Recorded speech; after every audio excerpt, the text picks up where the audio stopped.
SCSU offensive line, we're a very process-oriented bunch. The only result that we really wanted at the end of the day was a W in the column, so all that stats and stuff is great. We were really just trying to do what we could to put the Jackrabbits in the best position to win every week.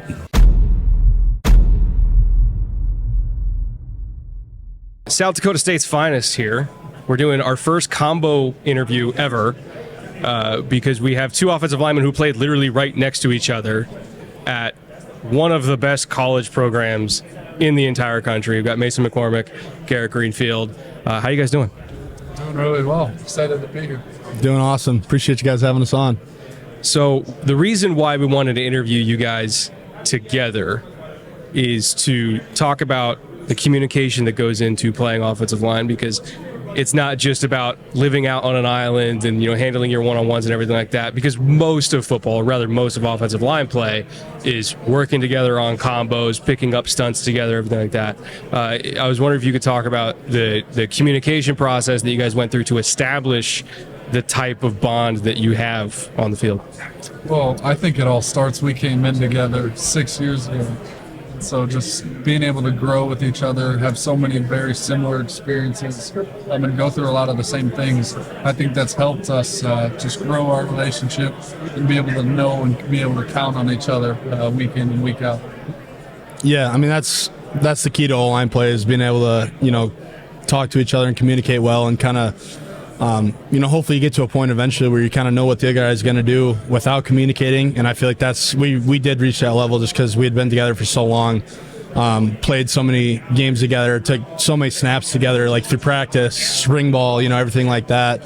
And like, honestly, our offensive line as a whole kind of reached to that point just because we had the same starting five every game, didn't we, for like the last 29 games or whatever it is. So, you know, it takes a while to get there. You know, probably the beginning of 2022, I don't know if we had quite reached that point yet, but just the more snaps we got together, the more time we spent together, you can kind of just figure out how to, you know, pick up on, you know, what everybody else is doing. As a Bears fan, I'm extremely jealous of that offensive line continuity. It's not something I've had the pleasure to experience recently, but did that communication obviously was established between you and the other offensive line starters? Did that trickle over to blocking for a guy like Isaiah, where he could feel like he knew what you were doing without communicating as well? Yeah, I think 100% it does. You know, again, it just comes down to the reps you get together. But, you know, on the flip side of that, Isaiah Davis is kind of a freaky good running back. So, you know, there was a lot of times, like looking at tape on the game, like, you know, he'd bust off a big run and, you know, score a 6-yard touchdown and be like, yeah, you know, absolutely. Then we look at it on film and be like, there's about 3 things that went wrong or that we could have done better, and Isaiah still found a way to bust off a 6-yard run for a touchdown. So he was a phenomenal back to block for, and he made us right a lot of times. I want to ask you about this particular clip, because we're going to take the opportunity, since you're both here, to ask you about it and get your different perspectives. So there's a run here. I want to say this is in the Villanova game, and it's outside zone to the left. You guys were actually a pretty heavy outside zone team, about 28%. So it's decent. More than decent amount of outside zone. But Mason, your split here is one of the widest splits between center and guard that I've seen this year. Was there a particular reason why you were lined up that way? Was it based on the personnel that you were getting, or was it based on the concept, like you thought like you were going to try to bait this linebacker to fold back in? Like what is the reason for being that wide and, you know, basically hugging Garrett out there on the edge? So I know that in this 3-3 stack stuff, a lot of times me and Garrett are going to work what's called a gut combination to the front side backer in the box. And so just knowing how Garrett plays and does these blocks, I knew I could push my split just to be able to create some more natural running seams for our back here. And honestly, what it allows it to happen is it makes the linebacker run wherever he chooses. Mm-hmm. If he wants to stay front side, I can keep him front side, and then he could go in that big A gap I created naturally. Or if he wants to go inside, I could take away that space just as quickly, creating that wall that you see here. And the torque too from Garrett, just to, because that's a head up 5 there, and you kind of basically have to get him outside, or else he can kind of just go back and ruin everything. Are you are you feeling it and then kind of just amplifying whatever direction he wants to go and trust in the back? Or are you going into it of like, I have to get him outside no matter what? So kind of like what Mason was saying, we're in a combination block. So he's a 4-eye right there. And then right after the snap, based on his first step, I'm going to know how it's going to be blocked up. So if he stays a 4-eye and he stays on my inside shoulder, I completely trust that Mason's going to get there and reach it. We're going to get him reached. I'm going to climb to that point linebacker. And like what he was saying, I'm aiming for his play side armpit and forcing him to make a decision. If he wants to, try to cut underneath me, I'll pin him in. We'll take the edge. We'll get on the outside all day. If I'm running at him and he flows over the top, I just run him out the way he wants to go, and Isaiah's going to make us right no matter what we do. And once you get him to this spot where he's turned and facing this, I mean, you just win right there. Yeah, so nobody's ever made a tackle. So yeah, the other thing, when that 4-eye rocks out to a 5, that's when I know Mason's climbing. He wants to go that way. I'm just going to take him that way, and then we're going to create that seam, and Isaiah's going to find where the ball should go. And then I had another clip here. This one's going to be more pass protection oriented. You guys will probably recognize it. So I want to say this is the Missouri State game, and so your center, green mug, he's mugged up, and then you got a 3, and then you got a wide. And the way, like Mason especially, the way you pick this up, where you kind of read he's going inside, okay, deliver, and then you're immediately looking for that edge. So are you reading 3-man game, or are you basically just kind of looking for work and seeing what you can get? Like, what's the read? What's the communication from both your perspectives on this? Well, when we see those green, we called it with the double 3s, the green mug looks, we were expecting games. And versus this, what I saw here is when I feel somebody cross my face that I'm man on, I know somebody's going to come back. And based off the depth that number 17 takes, I could feel that, hey, somebody else is going to come try to pick me. This is going to be a 3-man game. So being able to snap my eyes out there as fast as I could, just like this, to be able to pick this out and be able to bump Garrett off late was crucial. And are you guys talking to each other during this, or is you're just feeling it? We would make a 5 call, and then based on different alignments and whatnot, I'd tell Garrett if my guy was tight or what I'm expecting, just because I have a decent retention of the film once we watch. Just being able to see and diagnose something in a picture that I've seen before, to be able to pick up these stunts, what we've seen. Yeah, and with a look like that, we'd be 5'd up is what we called it. So it's basically 5 1-on-1s across the board. But like Mason said, we know we're going to have twists. We're going to see stunts. They're not just going to rush straight ahead. So I'm locked on that man coming inside. But kind of like what he said, you kind of have a feel what the D-line's doing. So I'm locked on that defensive end, pinching inside. But if they spike those 2 guys, they're going to have somebody come out and play contain. Like, they're not just going to leave the edge exposed. So I'm locked on that. Then when he gets there, he tells me bump. I know there's going to be somebody looping around the edge that I have to go pick up. The key in all this, I think, is be able to get depth and maintain your shoulders being square.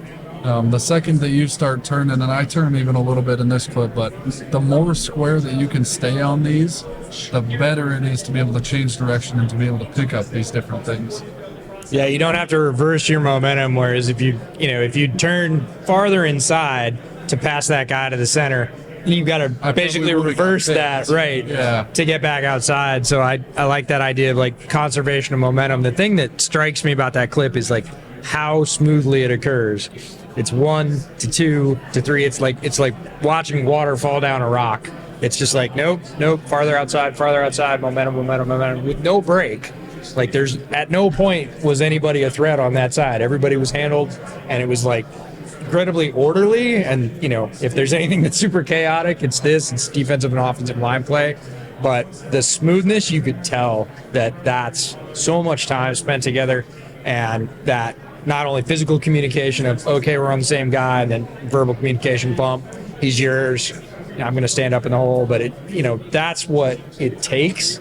And that's what we try and bring to the folks at home is like, it takes time together, it takes, you said, film study, it takes knowing and watching and like, hey, we did this before and there was a guy around the edge and we didn't get him, or I turned too far inside and I didn't get the chance to turn back outside. When you see a play that works like that so smoothly, the appreciation for like how many hours that takes all the way across the board. coaching, training, practice. Doing a phenomenal job. When it's that smooth, you just kind of sit back and go, ooh, that was really nice. Yeah. Yeah. So let's give a little love to your tight end who's not sitting here with us, but is getting a lot of attention, at least in the early draft cycle.